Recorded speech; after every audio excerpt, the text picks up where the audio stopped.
Hello everyone. Now we were discussing actually the Mendelian disorders, wherein the first disorder we already discussed was hemophilia. And in the sequence, this is the second Mendelian disorder, which is called as phenylketonuria. फिनाइलकीटोयूरिया भी एक Mendelian disorder है. Mendelian disorder मतलब इसका जो transference है parents to progeny, वो Mendel के बताए हुए लॉज ऑफ इनहेरिटेंस के अकॉर्डिंग समझा जा सकता है. जैसे मेंडल ने बताया था कि कैरेक्टरिस्टिक्स जो है या जीन्स, जिनको मेंडल ने फैक्टर्स कहा था, बाद में जिन्हें जीन्स कहा गया, कि जीन्स जो है या फैक्टर्स जो हैं वो पेरेंट्स से प्रोजेनी में ट्रांसफर होते हैं. वैसे ही कुछ बीमारियां भी हैं जो जेनेटिक डिजीजेस कहलाती हैं. जेनेटिक डिजीजेस का मतलब क्या होता है? जो खानदानी बीमारियां होती हैं वो पेरेंट्स से प्रोजेनी में एज इट इज ट्रांसफर हो जाती हैं. तो ये मेंडेलियन डिसऑर्डर को जो है हम मेंडल के लॉज ऑफ इनहेरिटेंस के बेसिस पे समझ सकते हैं. जैसे हमने हीमोफीलिया को समझा, वैसे ही जो सेकेंड डिजीज है दैट इज फिनाइलकीटोयूरिया. ये एक इनबॉर्न एरर मेटाबॉलिक डिजीज है. मतलब इस डिजीज से सफर करने वाला बच्चा जो है वो मेटाबॉलिज्म में एरर लेकर ही पैदा होता है. It is a autosomal recessive disorder. Means ये ऑटोजोम से रिलेटेड बीमारी है, सेक्स लिंक्ड इनहेरिटेंस नहीं है, यानी सेक्स क्रोमोजोम से इसका कोई लेना देना नहीं है. ऑटोजोम से रिलेटेड बीमारी. ऑटोजोम मतलब 22 पेयर्स ऑफ जो क्रोमोजोम्स होते हैं उनसे रिलेटेड ये रेसेसिव डिसऑर्डर है. इस डिसऑर्डर में होता क्या है?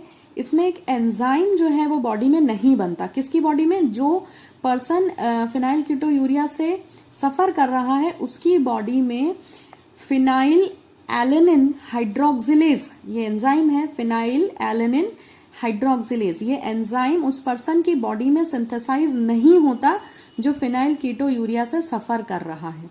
और इस एंजाइम का बनना जरूरी क्यों है और इसके ना बनने से क्या होता है? तो इसके ना बनने से फिनाइलकीटोयूरिया बीमारी हो जाती है जो एक मेंडेलियन डिसऑर्डर है. Now this enzyme is required. अब इसकी जरूरत क्यों? ये क्यों बनना चाहिए था और नहीं बन रहा तो फिनाइलकीटोयूरिया हो जा रहा है. तो फिनाइलकीटोयूरिया मतलब पर्सन सफर कर रहा है, इसका मतलब उसकी बॉडी में जो है ये हार्मोन ये एंजाइम सिंथेसाइज नहीं हो रहा. तो ये एंजाइम जरूरी क्यों है? क्योंकि इसका काम होता है कि ये जो है फिनाइल एनेलिन को टायरोसिन में कन्वर्ट करता है लिवर के अंदर. किसको? फिनाइल एनेलिन को टायरोसिन में कन्वर्ट करता है. Site is liver. रिएक्शन की साइट क्या है? लिवर. ह्यूमन बींग्स के लिवर में फिनाइल एलेनिन को टायरोसिन में कन्वर्ट करता है कौन? ये एंजाइम फिनाइल एलेनिन हाइड्रोक्सिलेज.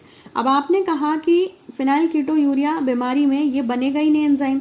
जब ये एंजाइम नहीं बनेगा तो ये कन्वर्जन नहीं होगा. यानी हमारी बॉडी में डिजायरेबल क्या है कि फिनाइल एलेनिन टायरोसिन में कन्वर्ट हो जाना चाहिए लिवर में. लेकिन जब ये एंजाइम नहीं होगा तो ये रिएक्शन ही नहीं होगी. तो ये टायरोसिन बनना चाहिए, ये बनेगा ही नहीं क्योंकि ये एंजाइम नहीं है. तो ये बात यहीं खत्म हो गई. फिनाइल एलेनिन हमारी बॉडी में ऐसा का ऐसा रखा रहेगा. अब जब ये रखा रहेगा, ये कन्वर्ट नहीं होगा टायरोसिन में क्योंकि ये एंजाइम नहीं है. तो इसकी वजह से क्या क्या होगा? तो actually the enzyme production is going to stop. ये एंजाइम का प्रोडक्शन स्टॉप हो गया है. So the concentration of phenylalanine is going to increase in our body.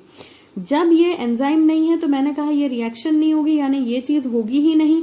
तो फिनाइल एनेलिन का कंसंट्रेशन बॉडी में बढ़ता चला जाएगा क्योंकि डिजायरेबल है कि इसको इसमें कन्वर्ट हो जाना चाहिए था इसकी प्रेजेंस में, बट ये है ही नहीं है. तो ये रिएक्शन होगी नहीं, ये टायरोसिन में कन्वर्ट नहीं होगा. तो इसकी क्वांटिटी बॉडी में बढ़ने लगेगी. अब इसकी क्वांटिटी बढ़ने के कारण क्या होगा? ये जो एक्यूमुलेटेड फिनाइल एलेनिन है, ये जो बॉडी में एक्यूमुलेट हो रहा है, ये कन्वर्ट हो जाएगा फिनाइल पायरुविक एसिड में. इसको कन्वर्ट होना था टायरोसिन में, पर इस एंजाइम के ना होने के कारण इसकी क्वांटिटी बढ़ती जाएगी और ये कन्वर्ट हो जाएगा फिनाइल पायरुविक एसिड में, जो क्या करेगा? ब्रेन को डैमेज कर देता है. ठीक है, ये ब्रेन को डैमेज कर देता है. और ये जो है उस पर्सन के यूरिन के साथ भी निकलने लगता है क्योंकि इस पायरुविक एसिड का, इस फिनाइल पायरुविक एसिड का किडनीज में एब्जॉर्प्शन कैपेसिटी नहीं है.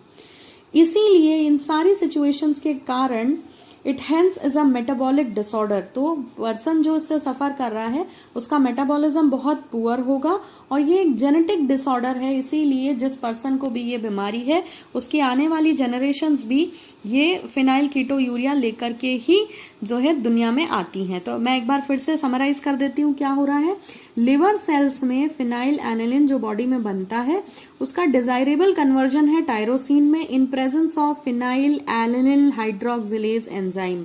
बट क्योंकि फिनाइल कीटोयूरिया जो डिजीज है मेंडेलियन डिसऑर्डर, इसमें ये एंजाइम नहीं बनता, इसलिए फिनाइल एनिलिन टायरोसिन में बदलने की बजाय फिनाइल पायरुविक एसिड में कन्वर्ट हो जाता है और ये क्या करता है, ब्रेन को डैमेज करता है और किडनीज में भी एब्जॉर्ब नहीं होता, इसलिए ये यूरिन में भी सिक्रीट होने लगता है और ये मेटाबॉलिक डिसऑर्डर्स कॉज करता है और ब्रेन की एक्टिविटी भी कम कर देता है। So this is one of a very important Mendelian disorder which is actually inborn error.